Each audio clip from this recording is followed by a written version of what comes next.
बांग्लादेश में माइनॉरिटीज बहुत बड़े खतरे में हैं। 100 से अधिक हिंदुओं की हत्या कर दी गई है। सोर्सेज के हवाले से जानकारी मिल रही है 50 से ज्यादा हिंदू महिलाओं के साथ बलात्कार जैसे जघन्य अपराध को अंजाम दिया गया है। दर्जनों हिंदू मंदिरों पर हमला किया गया है, उसे जला दिया गया है। तस्वीरें आपको परेशान कर सकती हैं, तस्वीरों को देखकर आप विचलित हो सकते हैं। यह हम आपको पहले ही एक तरह से एडवाइस कर देना चाहते हैं, लेकिन बड़ी खबर यह आ रही है कि जैसे ही बांग्लादेश में तख्ता पलट हुआ, वहां पर चीख पुकार मच गई है। माइनॉरिटीज के साथ बर्बरता की जो सीमा है उसको तोड़ी जा रही है और 100 से ज्यादा हिंदुओं की हत्या कर दी गई है। सूत्रों के हवाले से जानकारी मिल रही है किस तरह से चीख पुकार हिंदू परिवारों में मची हुई है, आप सुन सकते हैं। भगवान इधर मुझे सके ना मेरे इच्छा को डालो लगा अच्छा को ना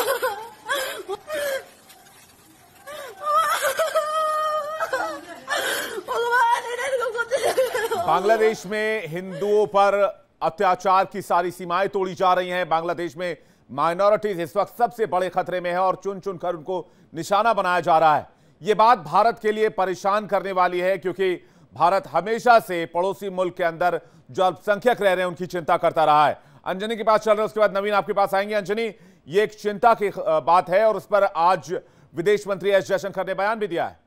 लोकसभा और राज्यसभा दोनों सदनों में उन्होंने कहा कि हिंदुओं के ऊपर अत्याचार किया जा रहा है। कल जिस तरीके से जब आंदोलन चल रहा था, आंदोलन तो आरक्षण के नाम पे था, लेकिन इसके बाद जो प्रधानमंत्री आवास में तोड़फोड़ किया गया और कोशिश होगी कि वहां पे जो लोग हैं, जो भारतीय लोग फंसे हैं, जो हिंदू लोग हैं, उनको वहां से निकालने के बाद सबसे पहले प्राथमिकता होगी जो भारतीय वहां पे फंसे हुए उनको वहां से निकाला जाए और उसको लेकर बहुत जल्द जो है रणनीति बनाई जाएगी और वहां से उनको निकाला जाएगा। और विदेश मंत्री ने अंजनी ये भी कहा कि भारत हमेशा से शांति की अपील करता रहा है और बांग्लादेश के नागरिकों से भी भारत ने शांति की अपील की है, लेकिन जो स्थिति इस वक्त बांग्लादेश में पनपी है वो वाकई चिंता की बात है। नवीन के पास चलते हैं। नवीन हमारे साथ लगातार बने हुए हैं।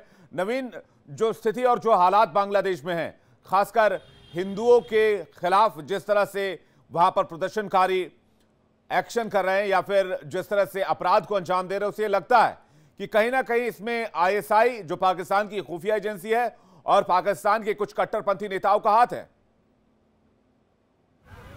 बिल्कुल, देखिए बता दें कि अंदेशा ऐसा जताया जा रहा है और जो विदेश मंत्री हैं उन्होंने भी इससे इनकार नहीं किया है। हालांकि ये जांच का विषय है कि किस हद तक आईएसआई की जो घुसपैठ है वो बांग्लादेश में हुई है और कौन उकसा रहा है, क्योंकि पहले जब ये प्रोटेस्ट शुरू हुआ तो ये छात्रों का प्रोटेस्ट था, लेकिन देखते ही देखते कहीं ना कहीं ये एक दंगे के रूप में तब्दील हो गया। उसके बाद तस्वीरें ये भी नजर आई कि जो हिंदू जो क्योंकि बांग्लादेश में वो अल्पसंख्यक हैं, उनके घरों को चलाया जा रहा है, औरतों के साथ बर्बरता की जा रही है, उनके दुकानों को चलाया जा रहा है और जो अवामी लीग के जो नेता हैं उनके घरों को भी जलाया जा रहा है, उनके नेताओं को मारा जा रहा है।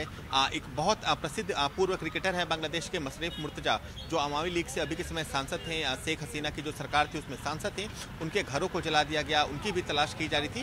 तो एक लंबी कॉन्स्पिरेसी इसमें नजर सामने आती है, क्योंकि बांग्लादेश ऐसा नहीं था। बांग्लादेश की बात करें तो आर्थिक रफ्तार बांग्लादेश की अच्छी थी, जो इकोनॉमिक ग्रोथ होती है वो वहां पर अच्छा देखने को मिला था और कहीं ना कहीं बांग्लादेश को ये पूरा प्रोटेस्ट ये आरक्षण को लेकर था, प्रोटेस्ट छात्रों का था। इसमें से हिंदुओं की बात कहां से आ गई? इसमें हिंदू मंदिरों पर हमले की बात कहां से आ गई? जी देखिए, बांग्लादेश हाई कमीशन के बाहर तो शांति है। कल देर शाम ही यहाँ पे सुरक्षा बलों को तैनात कर दिया गया था आज पूरे दिन, लेकिन धीरे धीरे जो फोर्स है वो यहाँ से कम किए जा रहे हैं, क्योंकि ऐसे कोई गतिविधियाँ यहाँ नहीं हुई है सुबह से और ना ही कल देर शाम देखने को मिली। अगर बांग्लादेश की बात करें तो शेख हसीना के इस्तीफे के बाद, देश छोड़ने के बाद भी वहाँ पे हालात बद से बदतर होते जा रहे हैं। कल तक जो लड़ाई आरक्षण को लेकर युवा लड़ रहे थे, आज वही प्रदर्शनकारी हिंदुओं को टारगेट करते नजर आ रहे हैं, वही प्रदर्शनकारी मंदिरों को जला रहे हैं। तो साफ तौर पे नजर आ रहा है कि बाहरी ताकतों का भी इसमें कहीं ना कहीं एक बड़ा रोल नजर आ रहा है और ऐसे में ये साफ नजर आ रहा है कि जैसे अगर शेख हसीना की बात करें तो भले वो अभी भारत में हैं, वो कोशिश में लगी हैं कि उनको कैसे दूसरे देश से सिग्नल मिले और वो वहां पर जाए। आयुषी, और भारत को इस कॉन्स्पिरेसी को तोड़ना होगा और भारत के लिए यही सबसे बड़ी चुनौती है। आयुषी, बहुत बहुत शुक्रिया आपका हमारे साथ जुड़ने के लिए।